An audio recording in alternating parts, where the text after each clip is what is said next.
말 잘하고 싶다면요, 문법 공부하지 마세요. 문법 공부를 하면 할수록 말 못하는 이유 알려드리겠습니다. 자, 여러분, 문법 형태나 공식들 뭐가 있을까요? 제가 읽어드리려고 적어왔습니다.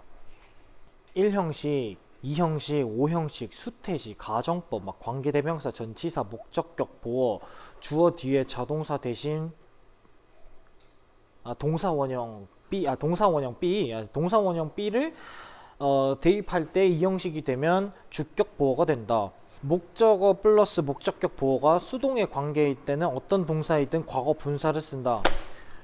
이게 영어인가요? 아니면 수학 공식인가요? 진짜 써먹어야 할 영어를 배울 시간에 공식만 달다 외우면 과연 말이 될까요? 언어가 여러분 공식이에요. 자, 어학자가 되고 싶으면요, 이렇게 공부하는 게 맞습니다. 이렇게 공부하는 게 맞습니다. 이론이니까 이론은 공부하는 거죠. 근데 여러분은 이론을 빠삭하게 알고 싶은 거예요? 아니면 말을 진짜 기똥차게 잘하고 싶은 건가요? 한날에 누가 저한테 물어보더라고요. 저한테 목적어랑 보어 차이가 뭐냐고, 그리고 이게 언제 와야 하냐고. 결국 네, 그건요 모르겠습니다 라고 답을 전 못 해드리겠더라고요. 전 어학자가 아니라서요. 한번 생각해 봅시다. 우리가 생활 속에서 문법적으로 뭐 100% 완벽한 문장을 만들어서 말하는 경우가 얼마나 될까요? 자, 10년 아니지 몇십 년을 문법에만 치중해서 공부하거나 아니면 뭐 어법상 틀린 걸 찾는 그런 문제들 있잖아요. 그런 걸 풀다 보면요, 어떤 현상이라 해야 되나? 어떤 습관이 생기냐 하면요, 이런 습관이 생길 거예요. 저 사람이 말하는 게 문법적으로 맞나? 지금 내가 이 말하고 싶은데 이게 어법상 맞나? 야, 너 방금 I want to have라 했지? S 빼고 I want to have라 해야 돼. 이렇게 하면서 막 사람이 계산하기 시작하고 따지기 시작하고 사람이 막 피곤해져요. 그러면서 자기는 말했는데 이거 틀리면 어떡하지? 머리 떼굴떼굴 굴리다가 어떻게 되죠?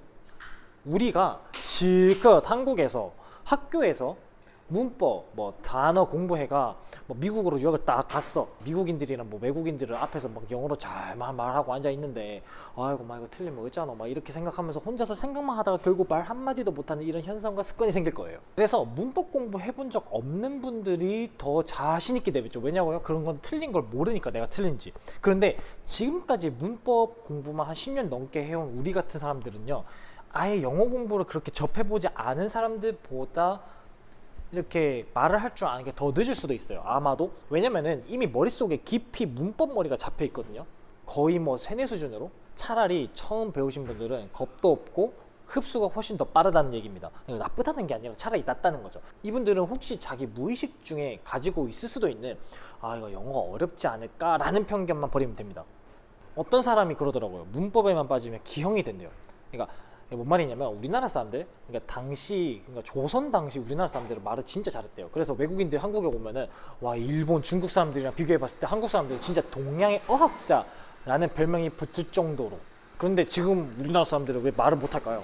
공부해서 그래요. 한마디로. 자, 그럼 조선시대 사람들이랑 비교를 해봤을 때 그 조선시대 사람들은 문법을 다 통달하고 단어 다 외우고 그런 공식 다 외워서 말을 잘했을까요? 막 더 좋은 문법 교육을 더 많이 더 오래 받아서? 아니죠. 오히려 문법을 안 해서 잘한 거예요. 자, 그리고 솔직히 여러분 생각을 해봅시다. 상식적으로 문법이란 방법을 선택을 해서 이 문법 공부 방법이 맞았던 방법이라면 솔직히 16년 동안 초등학교 3학년 때부터 대학교 4학년까지 했으면은 이제는 좀 돼야 되는 거 아니에요? 솔직히. 자, 그럼 우리가 지금 붙들고 공부하고 있는 그 여러분 그 책상 위에 문법책이 진짜 내 말문을 트이게 해줄까요, 여러분? 우리는 어떻게 보면 조선시대 때 외국어 때보다 오히려 더 퇴보한 거예요. 외국어 때보다, 봐봐, 이것도 방금 틀렸잖아. 외국어 때보다 이것도 문법적으로 틀린 말이잖아요. 근데 누가 저한테 뭐라 해요? 자, 그래서 문법 공부를 하셔야 하는 분들, 뭐 아니면 뭐 시험 앞두고 계신 분들, 문법 공부 하실 거면 1년 이상은 하지 마세요. 어쨌든 스피킹 공부는 나중에 또 따로 하셔야 하겠지만, 문법 너무 열심히 하면 머리에 문법뇌가 만들어져서 막상 스피킹 훈련할 때 말문이 막히실 거예요. 그리고 우리 처음부터 말부터 이렇게 훈련 시작하신 분들은요, 원하는 시험 성적 나중에 준비할 때 다 나와요. 또 문법 공부를 불가피하게 해야 되는 경우는 뭐 짧게는 한두 달 아니면 길게는 한 서너 달 정도 바짝 공부하면 나옵니다. 여러분, 저는 진짜 오늘 좀 과감하게 얘기를 하고 싶어요. 그냥 문법 공부하지 마세요. 그 말 잘하는 사람들처럼 되고 싶다, 그럼 문법 공부할 시간에 차라리 말 잘하는 사람들이 하는 방법처럼 입으로 훈련하세요. 입으로 운동하시고. 그럼에도 불구하고 오늘 제가 하는 말들 솔직히 반신반의로 듣고 계신 분들도 있을 거고, 아니 뭐 솔직히 뭐 대부분이 그러시겠죠. 사실 어떻게 보면은 부정하고 싶을 수도 있어요.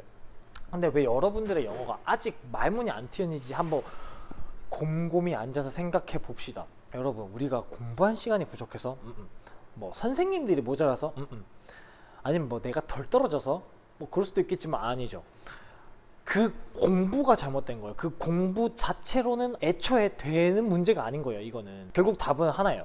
여태 했던 공부 아까우시겠지만 공부는 진짜 이제 그만하셔야 돼요. 얼마나 아까워. 여러분, 언어랑 외국어는 절대로 공부가 아니에요. 특히 젊은 분들, 친구 여러분들 아직도 문법 공부하고 시험 공부하고 있는 거, 그건 솔직히 식민지 시대부터 시작해서 지금까지 뿌리 깊게 내린 기형입니다. 기형. 문법 아니면 뭐 시험 성적 뭐 단계 올려준다는 뭐 어학원, 그리고 또 뭐 쓸모 하나도 없는 영어 문법적 지식 가지고 우리의 시간과 노력이랑 뭐 경쟁을 허비하게 하면서 우리를 진짜 해놓은 게 딱 하나밖에 없어. 우리를 겨우 단지 서로 경쟁시키게 만드는 이 시스템, 이런 이런 지금의 공교육 시스템, 남들이 다 하니까 이것이 맞다고 착각하게 만드는 우리의 이 교육 시스템에 대해 우리는 진짜 이의를 제기해야 합니다. 이건 뭐 진짜 국민청원이라도 해야 될 판이에요.